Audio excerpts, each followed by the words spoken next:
Mari Mari Lamien, Mari Mari Compuché. Mi nombre es Roxana Miranda Rupailaf. Soy profesora, soy escritora, soy poeta mapuche, huilliche. Vivo en Chauracahuín, Osorno, Chile. Y quisiera hablar un poco acerca de los procesos que nos han llevado hasta el presente. Para comenzar, voy a referirme a los hechos del mes de julio, que es cuando la empresa Exal, la empresa que abastece de agua potable a la ciudad, contaminó el río Rahue con 3.000 litros de petróleo. Este hecho provocó que estuviésemos un mes sin agua potable en esta ciudad, lo cual obviamente originó la indignación de los vecinos, luego de soportar largas filas para abastecernos de agua y de tener que estar comprándola en botellas.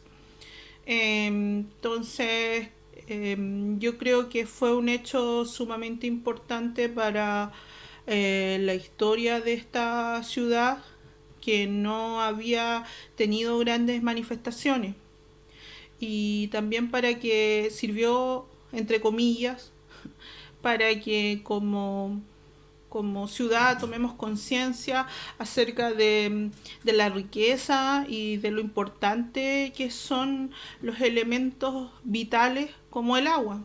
Y también para darnos cuenta de que es importante que luchemos por la no privatización de nuestras aguas y por la no construcción de las represas. En este sentido, nosotros tenemos la represa de Pilmaiquén, que se va a construir aquí muy cerca de la ciudad de Osorno, eh, la cual va a afectar la cosmovisión de las comunidades indígenas que habitan en el sector.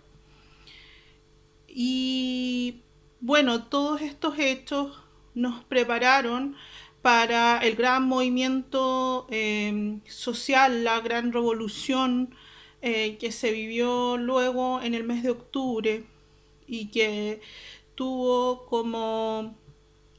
como objetivo eh, cambiar las cosas de este país. Hace 30 años que vivimos en una supuesta democracia donde estamos de algún modo siendo, tenemos la misma constitución política de los años de la dictadura. Entonces eso no puede ser. Este es el país, un país muy desigual, un país gobernado por empresarios, un país que donde hay demasiadas injusticias en todo nivel, y donde no hay derechos, eh, digamos, ni igualdad para los trabajadores. Entonces, todo este sistema de AFP, de múltiples movimientos pequeños que se estaban dando, el 8M, todo esto confluyó en el mes de octubre y surgió a partir de los estudiantes secundarios que comenzaron a evadir el metro. La represión que impuso en ese momento el presidente Sebastián Piñera fue una represión brutal, fue una represión televisada, y nosotros nos empezamos a dar cuenta a lo largo de las regiones. Yo vivo lejos del centro, ¿no? De la capital, que es Santiago, pero sin embargo el movimiento demoró menos de un día en llegar a esta región. O sea, fue un movimiento que salió a reclamar el que estaban golpeando y baleando a nuestros estudiantes, y salió a las calles a protestar por este hecho.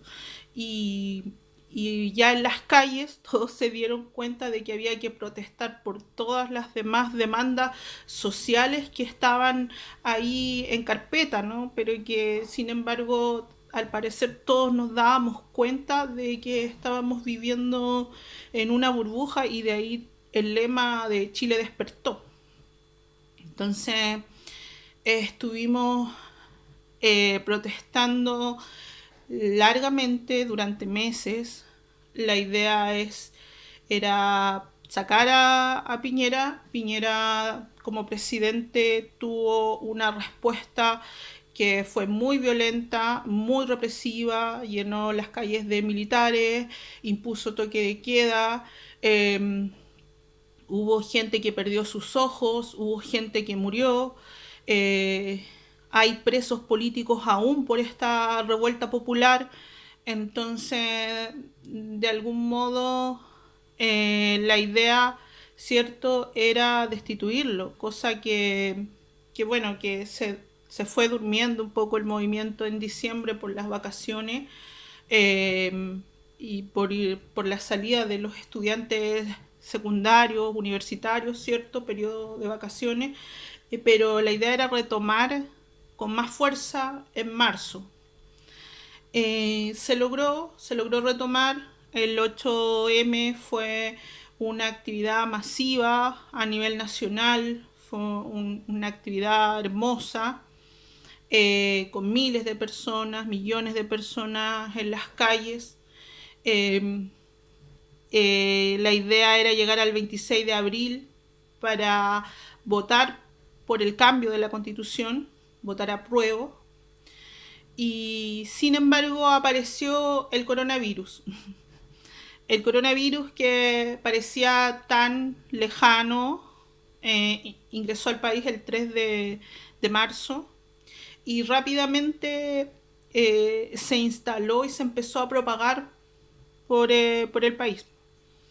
Llevamos ahora, en este momento, que estamos a 24 de marzo, una semana en cuarentena, una semana en cuarentena donde no todos están en cuarentena, porque estar en cuarentena también es el privilegio de unos pocos. Yo trabajo en el sector de educación, entonces los estudiantes, como son menores de edad y se corre más peligro de que se contagian, se fueron a la casa. Bueno, en realidad todo el mundo corre peligro. Y ese es el problema, que todo el mundo corre peligro y no han decretado la cuarentena total. Se impuso un toque de queda a partir de las 10 de la noche, a las 6 de la mañana, entonces siguen tomando medidas que no resguardan a la población. Obviamente todo esto produce angustia, frustración, porque además de la enfermedad, además de este virus, que es como luchar contra algo invisible, que no sabemos cómo llegó, cómo se instaló, además de eso tenemos personas que no toman las medidas adecuadas y que no son especialistas en el tema, tomando las decisiones por nosotros. Entonces, de algún modo uno siente que si no se muere por el virus, se está muriendo por el gobierno. Entonces, ahí también la angustia. Nosotros hicimos un movimiento durante todo este tiempo que también se vio paralizado por esto, que se llamaba Letras en Resistencia. Letras en Resistencia lo que hacía era llevar la poesía, la música a sectores donde generalmente no íbamos y que surgieron a partir de la protesta, como las tomas en colegio, las tomas de terreno, actividades que también se vieron paralizadas por lo de la pandemia. Esperamos salir pronto de esto, esperamos retomar nuestras actividades y poder abrazarnos, porque estuvimos abrazándonos durante meses y ahora es muy extraño estar todos separados. Voy a leer un texto para terminar, que lo escribí ayer, todavía no está revisado, es un texto inédito, pero lo comparto con ustedes porque tiene que ver con mis sensaciones respecto a lo que está ocurriendo y respecto al amor, que es uno de los grandes temas que siempre estoy tocando dentro de mi literatura y del amor y del querer, finalmente. Te conocí en los días más oscuros de la humanidad. ¿Cómo voy a quererte en medio de la lluvia y de las balas y de las epidemias? ¿Cómo vas a quererme si el corazón no alcanza, no soporta tanto? Y yo, como huérfana, lo necesito todo. He sido desmesurado en la entrega y es así que el cariño se me transforma en tristeza. Te conocí en los días más oscuros de la humanidad y brillaste en las ventanas, en las calles, en los ríos, en los árboles. Yo trataba de ocultarme de tu luz, huía, me encerraba a llorar por tu existencia. Te conocí en los días más oscuros de la humanidad y quería apagarme y quería dormir y no soñar y quería dormir y no sentir, no amar a nadie más. Gracias.